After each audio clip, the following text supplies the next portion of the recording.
गीता में द्वितीय अध्याय सांख्य योग में 2:62 और 2:63 में जो श्लोक है, ध्यायते विषयान् पुंसः संज्ञस्तेषु पजायते, संज्ञत् संज्ञयते कामः, कामात् क्रोधः विजायते, क्रोधात् भवति सम्मोहः, सम्मोहात् स्मृतिविभ्रमः, स्मृतिभ्रंशात् बुद्धिनाशो, बुद्धिनाशात् प्रणश्यति।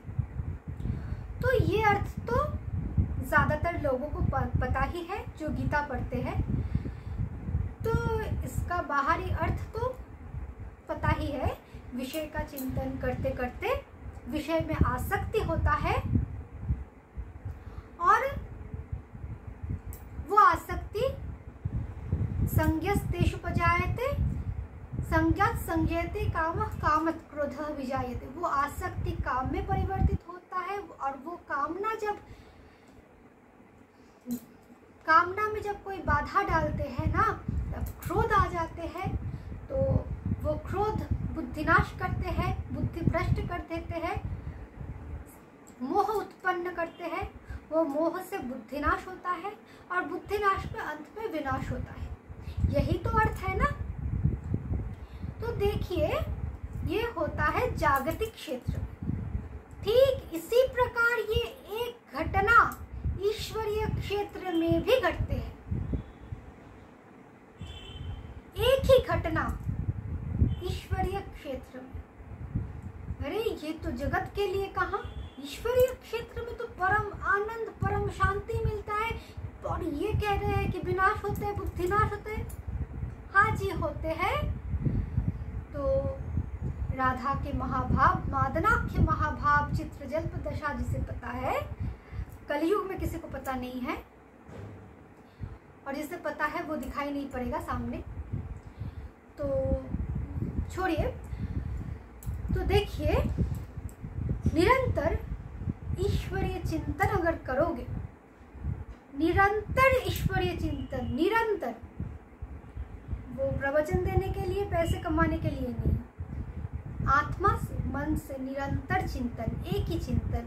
विषयी धन लोभी व्यक्ति जैसे धन का चिंतन करते हैं, वैसे कृष्ण को अथवा ईश्वर, किसी को, ईश्वर को विषय बना के उनका ही चिंतन निरंतर चलते रहे, तो उनमें आसक्ति जन्म लेते हैं। एकमात्र रति और काम्य वस्तु, काम और रति, तो ये दोनों तो संयुक्त है ना। तो ये काम्य वस्तु और रति सब कुछ ईश्वर में हो जाए, उसे आसक्ति कहा जाता है। और वो आसक्ति, उस कामना में अगर कोई बाधा डाले, वो इतना तीव्र कामना है, जब वो उस आसक्ति में, उस कामना में जब लीन होकर वो ऊर्ध्वमुखी चेतना में पहुंचते हैं, जा पहुंचते हैं, उस कामना के बीच अगर कोई बोल पड़ा, अगर कोई आ पड़ा, तो खींच के एक झापड़ लगाने का मन करता है। पागल जैसे, उन्माद जैसे उनका व्यवहार होने लगते हैं। क्रोध का आकार लेता है कि उस समय जो मिलन हो रहा है, ईश्वरीय मिलन दहराकाश में जो हो रहा है, उस समय अगर कोई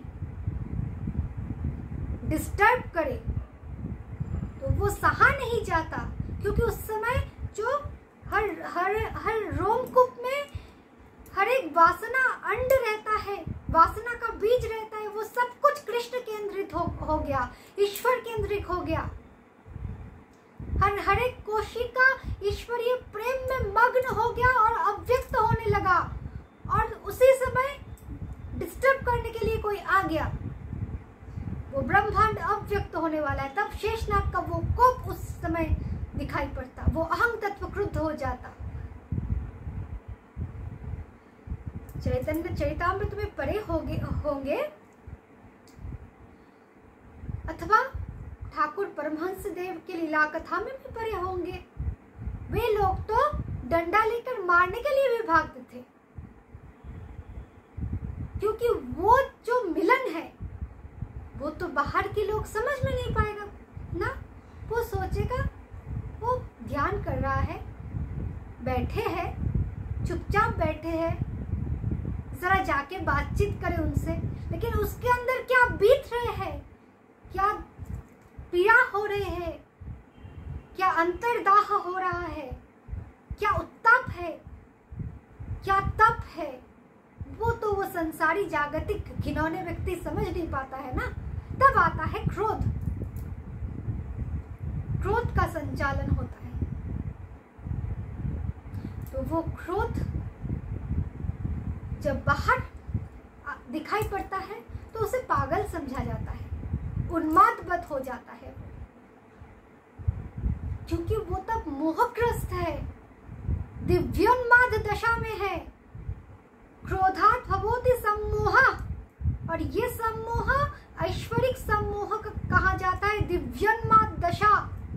वो दिव्योन्माद दशा में, उस दशा में उसका स्थिति, उसका हाल बाहरी लोग कुछ समझ नहीं पाएगा। अरे अभी चुपचाप बैठे हैं आलस व्यक्ति की तरह, अभी नाच रहे हैं, अभी गा रहे हैं, अभी बोल रहे हैं, अभी हंस रहे हैं, अभी दूसरे के साथ बातचीत कर रहे हैं, लेकिन चल रहा है भीतर दूसरे कुछ। किसी ने आया तो उसको बहुत खातिरदारी की, दूसरे किसी ने आया तो झापर मार के भगा दिया। तो क्या सोचेगा लोग? उनका दशा कोई नहीं सोच पाएगा, क्योंकि वहां तक तो कोई जा नहीं पाएगा ना। वो सोचेगा इसे काउंसलिंग का आवश्यकता है, साइकियाट्रिस्ट के पास ले जाना चाहिए इसे। कलयुग का मनुष्य ये समझेगा। तो उस घोर उन्माद, दिव्योन्माद दशा में अपना शरीर का कोई बोध नहीं रहता।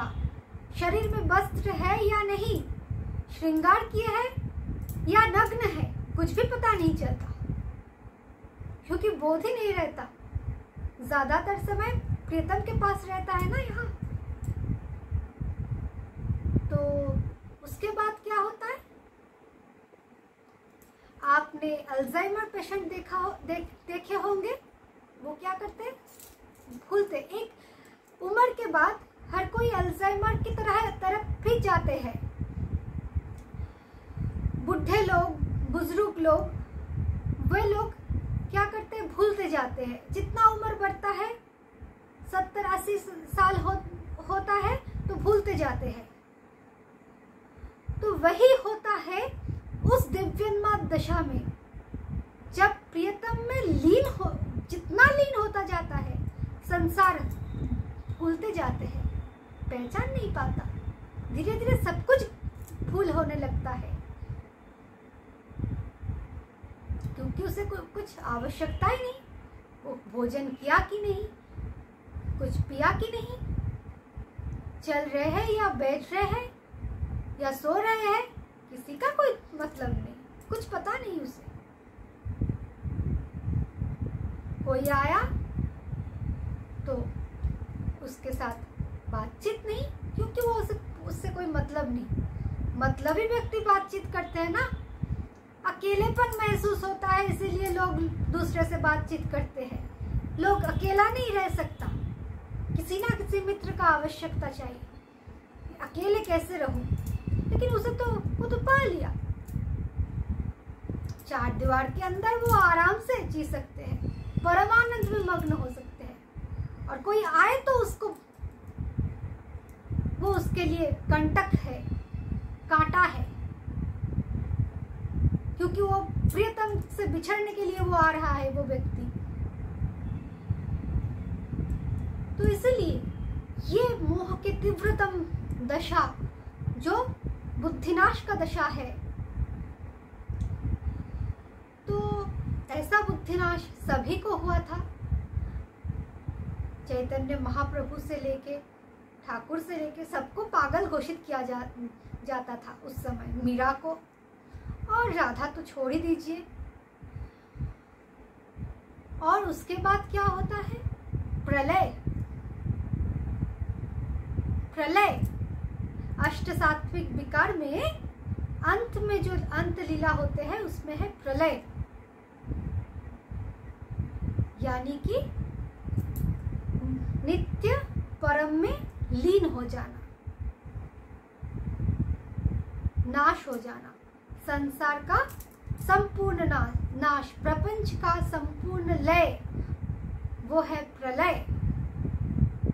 तो आज यही तक, धन्यवाद।